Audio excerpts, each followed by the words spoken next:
Hey guys, this is Goji73, and I'm here to tell you Merry Christmas and have a Happy New Year.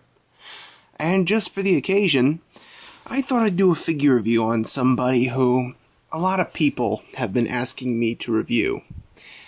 Because I've been getting two in particular, but this one, well, I thought I'd do for you instead of start off with the Ultra Act Ultra 7, like I would in my current collection update.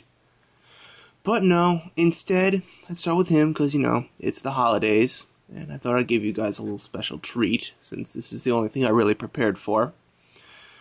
And so, here he is. Fire Golza from Ultraman Tiga. Now, as all my other reviews, let's start off with his history. Now, in their original appearance, after Golza was defeated and had his feet broken by Tiga in battle, he retreated underground. And for the remainder of the series until his return, he is seen sleeping by a volcano, and the continued exposure to the lava has mutated him into what you're looking at right now, aka Fire Golza. But after enough exposure, Guts notices that the volcano he's sleeping in is about to erupt, and so they go to investigate to see how they can stop it from, blowing its top. But at the same time, Fire Golza awakens and plans on getting revenge on Guts for attacking them earlier on. And with that, the Guts and the military tries to fight back, but they don't. Which cues Tiga to arrive to fight Fire Golza instead. Even after going at power mode, Tiga is still at a disadvantage because of Golza's energy absorbing capabilities. So instead, he charges up his fists with energy, and that's how he beats Fire Golza. And to kill two birds with one stone, just as the volcano erupts, he takes Fire Golza's body and he throws it into the eruption, preventing it and defeating Golza at the same time. It's debatable at this point as to whether this kills Golza or if it mutates him even further into Hyper Golza, as seen in Ultraman Dyna, but what he does is pretty much your interpretation on what happens from that point. But continuing on, his next appearance would be in Ultra Galaxy, where he serves as the first monster revealed by Kate, the anti-heroic girl from Ultra Galaxy and Ray's sister. And he's seen battling a few Sidoras and Ray's Gomorrah, and ultimately, he loses, but proves just to be how powerful he and Kate are. But he's destroyed on accident by Kate's Gankyu, and that's the last we see of him in that series. His last appearance so far is in the film Ultra Galaxy Legends, the movie, where he serves as one of Ultraman Belial's 100 Monster Army, which he ultimately is killed by Zero. And that's pretty much it for Fire Golza's complete history. And now, on to detail. Since I do have his older version, let's pull him out. Here's the original Golza. And just at first glance, just so you guys know, he is not a repaint. He really is an alternate mold of the character himself. And just to show this off even further, just to pull it closer, you can actually see the molding of the veins inside of his body, and it's not only that, it's also his legs, his arms, and even his neck here. You can see just for yourself just what happened. Aside from that, the rest of his body is painted a grayish instead of bluish, and the toes are white instead of brownish red. And the face, too, if you look a little bit closely, this Golza's face is a little more brown, while Fire Golza is more pink. And this is just to show off. And yeah, that's the difference between the two. Now, and considering the detail sharing between the two, Fire Golza is actually pretty nicely done. I mean, after all, he's just Golza with red veins on his body. But the gray kind of seems a little more pale because, he's been hiding underground, and it just makes the figure look a lot more nicer.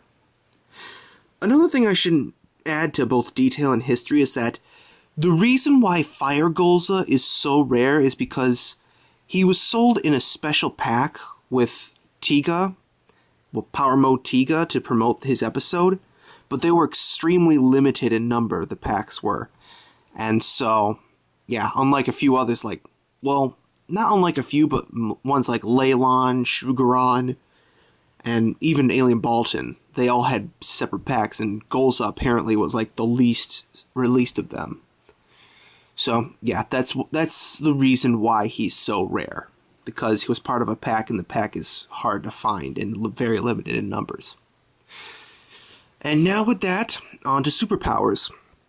Now, in his original appearance, and kind of changed around later on appearances, he can absorb or deflect weaker based superpowers from his body because he's mostly made of lava and fire. Like, he can, I believe he absorbs the Delcium light stream or the Zeppelin ray. One of those two. He absorbs it into his body and keeps going. And in Ultra Galaxy, it turns more into armor, because he's able to withstand Gamora's oscillatory ray and still keep kicking. But yeah, that's just to show off how he has some sort of armor and absorption capabilities. As for beam powers, he can shoot a yellow laser from in between his head and his horn, kind of like the original Golza, but yellow in color. And in Ultra Galaxy, he can fire reddish-purple fireballs from there, which look and act a lot more powerful than his laser does. And of course, he can burrow like the original Golza, so that's it for Fire Golza's superpowers. And much like the original Golza, he has the same exact articulation. The arms and the legs. And that's it. And the tail is a glue seal, but it can rotate it can only do that. It doesn't rotate any further, and I wouldn't bother trying to break it out of figure as rare as this guy. And you've already seen me pull him out with Golza. Let's pair him up with sizing. First off, let's pair him up with the Ultra that he fought. Here is Ultraman Tiga. And given the size, Golza would probably be like a little bit bigger, but you know, another thing to note between him and the original Golza is he's actually like very, very unnoticeably shorter. We'll just pull him out of the way here, as you can see here. But it's not short enough to be an absolute problem. Like, oh no, he's like EX Red King small. He's unsuitable. I mean, it's only a slight smaller mold, so yeah, it's no real problem here. And of course, it scales up really well compared to Tiga, because hey, it's Golza with veins on it, basically. And of course, since he fought this guy in Ultra Galaxy, let's pull him out. Gamora. Now in their fight, Gamora is kind of more hunched down, so it kind of looks something like this. But, you know, the original Golza does scale up well with Fire Golza. Or normal Gamora, sorry. And yes, this is fine. It's basically Golza, so it's good. And since I know a lot of people have this guy, and they probably would want me to pull him out anyway, here's Godzilla. And the scale between the two, I think this is accurate.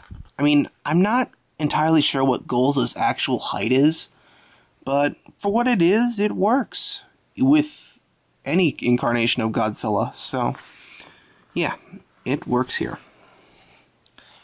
And since we did get to see him in brief battles in Ultra Galaxy, here's Sidora. And I think this is also accurate. I mean, Golza and Sidora were kind of like the same size when they were fighting in Blackness, so this is actually accurate. Yep, accurate.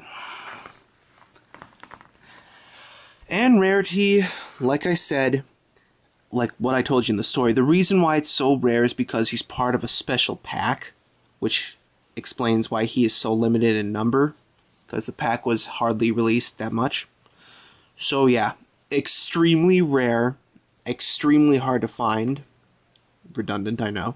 But hey, if you find it, you get it, because this guy is not easy to find. And I have a very special someone to thank for that. And that's it for this review. History is kind of short. Not exactly brief, but short. It's a continuation of a monster. Detail is good. Really good. Superpowers is a few. Articulation is basic. Sizing is good. And rarity is extremely high. So, what else am I going to give him? 10 out of 10. Yes, it's basically Golza all over again, but hey. It's rarer. Bandai went through a lot. Bandai actually was willing to make an alternate mold of this monster. And quite honestly, I'm impressed. And, you know, this is a lot of years searching for finally paid off. So yeah, if you get him, you get him, because he is definitely rare.